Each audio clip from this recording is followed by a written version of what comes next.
नालियों के अंदर बहा करता था।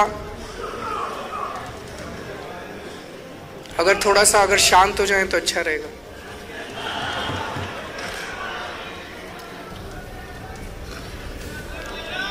आप शुरू करिए, जरा शांत रहिए प्लीज।